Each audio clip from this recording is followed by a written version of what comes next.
April 30 వచ్చేస్తోంది. Mega power star కొత్త చిత్రం పెద్ది థియేటర్స్ కు వస్తుందని చాలా ఆశలే పెట్టుకున్నారు ఫ్యాన్స్. కానీ ఏప్రిల్ 30న కూడా పెద్ది థియేటర్స్ కు రావటం లేదని, మరో కొత్త విడుదల తేదీ కోసం చూస్తున్నాడని సమాచారం. అదే గనక నిజమైతే పెద్ది ఫ్యాన్స్ కు మళ్ళీ షాక్ తప్పదు. పాన్ ఇండియా సినిమా అంటే ఇప్పుడు రిలీజ్ డేట్ పై అస్సలు ఆశలు పెట్టుకునే పరిస్థితులు కనిపించడం లేదు. మార్చి 19న వస్తున్నట్టు ఏడాది క్రితం ప్రకటించి చివరి నిమిషం వెనక్కి తగ్గాడు టాక్సిక్ హీరో యష్. ఇప్పుడు రామ్ చరణ్ కూడా పెద్ది చిత్రాన్ని ఏప్రిల్ 30న విడుదల చేయటం కష్టమే అంటూ ఇండస్ట్రీకి హింట్ ఇస్తున్నాడు. తొలుత ఈ చిత్రాన్ని మార్చి 27న రిలీజ్ అవుతోంది అంటూ టీజర్ రిలీజ్ చేసి చాలా కాన్ఫిడెంట్ గా కనిపించాడు దర్శకుడు బుచ్చిబాబు. కానీ రిలీజ్ కి టైం దగ్గర పడుతున్న సమయంలో మూవీ విడుదల తేదీని ఏప్రిల్ 30కు పోస్ట్పోన్ చేశాడు. ఏప్రిల్ 30న పెద్ది రిలీజ్ కన్ఫర్మ్ అనుకుంటూ ఉండగా ఇప్పుడు ఈ చిత్రాన్ని ఆగస్టుకు పోస్ట్పోన్ చేస్తారని మరోసారి రూమర్స్ షికార్లు చేస్తున్నాయి. ఫస్ట్ పార్ట్ లాక్ అయినప్పటికీ సెకండ్ పార్ట్ షూటింగ్ ఇంకా బ్యాలెన్స్ ఉండటమే రీజన్ అని తెలుస్తోంది. మరోవైపు పెద్ది పోస్ట్పోన్ అయితే సేమ్ డేట్ కు నిఖిల్ కొత్త చిత్రం స్వయంభూను విడుదల చేసేందుకు ఏర్పాట్లు జరుగుతున్నాయట. కార్తికేయ 2తో వచ్చిన పాన్ ఇండియా ఇమేజ్ ను పెట్టుబడిగా పెట్టి ఇప్పుడు స్వయంభూ అనే భారీ చిత్రంతో తిరిగొచ్చేందుకు సిద్ధమవుతున్నాడు నిఖిల్. ఏప్రిల్ 10న రిలీజ్ చేయాలనుకున్న ఈ చిత్రాన్ని ఏప్రిల్ 30న పోస్ట్పోన్ చేస్తారట. గ్రాఫిక్స్ వర్క్ పెండింగ్ లో ఉండటం వల్లే సినిమా రిలీజ్ డేట్ మారుతున్నట్లు సమాచారం. 1000 ఏళ్ల క్రితం రాయలసీమ ప్రాంతంలో నెలకొన్న పరిస్థితుల నేపథ్యంలో ఈ చిత్రం తెరకెక్కుతోంది. సంయుక్త, నభా నటేష్ హీరోయిన్స్ గా నటిస్తున్నారు. స్టార్స్ బ్రేకప్ స్టోరీస్ విని విని కాలీవుడ్ అలసిపోయింది. ఈ దశలో కొద్ది రోజులుగా తమిళ సినీ పరిశ్రమలో మరో బ్రేకప్ స్టోరీ షికార్లు చేయటం మొదలుపెట్టింది. ఈసారి బ్రేకప్ చెప్పింది star director, star music director.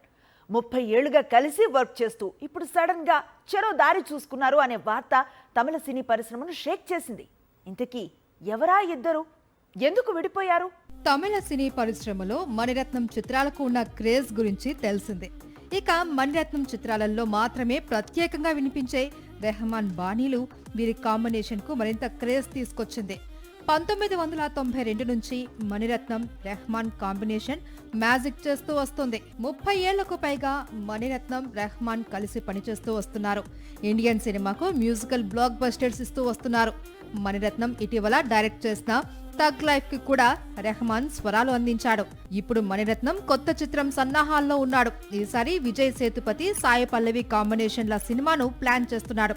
అయితే ఈ చిత్రానికి రెహమాన్ కాకుండా మరో తమిళ సంగీత దర్శకుడు సాయి అభ్యంకర్ స్వరాలు అందిస్తున్నాడు అనే వార్త కోలీవుడ్ ను షేక్ చేస్తోంది. అయితే మణిరత్నం రెహమాన్ విడిపోయారు అనే వార్తల్లో ఎలాంటి నిజం లేదు అని మద్రాస్ టాకీస్ కన్ఫర్మ్ చేసింది.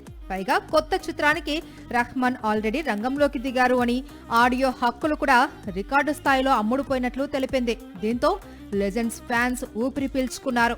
ప్రేమదేశం హీరో అబ్బాస్ పేరు చెప్తే ఒకప్పుడు సౌత్ ఇండియా షేక్ అయ్యేది. మొదటి సినిమాతో ఓవర్ నైట్ స్టార్ అయ్యాడు అబ్బాస్. ఆ తర్వాత ఏవేవో రోల్స్ చేశాడు. చివరికి యాక్టింగ్ మానేసి విదేశాలకు వెళ్లి సెటిల్ అయ్యాడు. అయితే ఈ ప్రేమదేశం హీరో ఇప్పుడు రీఎంట్రీ ఇచ్చేందుకు రెడీ అవుతున్నాడు. ప్రేమదేశం విడుదలై 30 ఏళ్లు పూర్తి చేసుకున్న సందర్భంగా అనుకుంటా అబ్బాస్ రీఎంట్రీ ప్రయత్నాలను మొదలుపెట్టాడు. ఈ ఏడాది ఆగస్టుకు ప్రేమదేశం విడుదలై 30 ఏళ్లు పూర్తవుతుంది. అయినా సరే అబ్బాస్ అనే పేరు వినిపిస్తే అతని క్రేజే వేరు అంటారు ఫ్యాన్స్. ఒక్క సినిమా చేసిన వండర్ ఇది. ప్రేమదేశం హీరోలో వినీత్ అయినా అప్పుడప్పుడు కనిపిస్తూ ఉంటాడు, కానీ అబ్బాస్ మాత్రం ఎప్పుడో తెరకు దూరం అయ్యాడు. ఇమేజ్ కి తగ్గట్లు కెరీర్ ను నిర్మించుకోకపోవటం, వచ్చిన ప్రతి పాత్రను యాక్సెప్ట్ చేయటంతో అబ్బాస్ సినిమాలకు క్రేజ్ తగ్గింది. క్యారెక్టర్స్ లో వెయిట్ తగ్గింది. 10 ఏళ్ల క్రితం 1-2 సినిమాల్లో నటించి ఆ తర్వాత టీవీ సీరియల్స్ లో కనిపించి యాక్టింగ్ అంటే విరక్తి పుట్టి న్యూజిలాండ్ వెళ్లిపోయాడు అబ్బాస్. అక్కడే తనకు నచ్చిన వ్యాపారం చేసుకుంటున్నాడు. కొంతకాలం క్రితమే కంబ్యాక్ ఇస్తానంటూ ప్రకటించాడు. ఇప్పుడు కంబ్యాక్ కూడా ఇచ్చాడు. తమిళ మ్యూజిక్ డైరెక్టర్ జీవి ప్రకాష్ హీరోగాను సినిమాలు చేస్తూ ఉంటాడు. ప్రస్తుతం మరోసారి అదే ప్రయత్నంలో ఉన్నాడు. ఈ చిత్రంతోనే అబ్బాస్ రీఎంట్రీకి రెడీ అవుతున్నాడు. రీఎంట్రీ కోసం చాలా కాలంగా కథలు వింటూ హ్యాపీరాజ్ సినిమాను కంబ్యాక్ మూవీగా లాక్ చేసుకున్నాడు. దాదాపు పుష్కర కాలం తర్వాత అబ్బాస్ ను మళ్లీ బిగ్ స్క్రీన్ పై చూడబోతూ ఉన్నారు ఫ్యాన్స్. 2 హిట్లు పడ్డాయి. 2 కూడా 100 కోట్ల క్లబ్ లోకి ఎంట్రీ ఇచ్చాయి. ఆ తర్వాత అదే స్పీడ్ లో మరో కొత్త చిత్రం విడుదల కావాల్సింది. కానీ పోస్ట్ పాన్ కు కేర్ ఆఫ్ అడ్రస్ గా మారింది. అన్నీ కుదిరితే గతేడాది దీపావళికి రిలీజ్ కావాల్సిన చిత్రం ఇంతవరకు రిలీజ్ డేటే లాక్ కాలేదు. ఇంతకీ ప్రదీప్ రంగనాథన్ కొత్త చిత్రం సంగతి ఏంటి? డ్యూడ్ హీరో ప్రదీప్ రంగనాథన్ ఇప్పుడు సెన్సేషన్ కు మారు పేరుగా మారాడు. డ్యూడ్ రిలీజ్ కి ముందు వరకు ప్రదీప్ ను యంగ్ హీరోగా చూశారు. డ్యూడ్ రిలీజ్ అయి 100 కోట్ల వసూలు దాటిన తర్వాత ఇప్పుడు స్టార్ లీగ్ లోకి అడుగు పెట్టేశాడు ప్రదీప్. నయనతార భర్త విఘ్నేష్ శివన్ తెరకెక్కిస్తోన్న ప్రేమ కథా చిత్రం love insurance company. Dragon, dude చిత్రాల తర్వాత ప్రదీప్ రిలీజ్ కు రెడీ చేసిన మూవీ ఇది. కానీ థియేటర్స్ వరకు మాత్రం రావటం లేదు. నిజానికి ఈ సినిమా గత ఏడాది సెప్టెంబర్ 18న రిలీజ్ కావాల్సి ఉండగా అక్టోబర్ 17కు వాయిదా పడింది. సేమ్ టైం డ్యూడ్ రిలీజ్ ఉండడంతో ఈ మూవీని పోస్ట్ పోన్ చేశారు. తర్వాత డిసెంబర్ 18న ఒకసారి, ఈ ఏడాది ఫిబ్రవరి 14న విడుదల చేయాలనుకున్నారు, కుదరలేదు.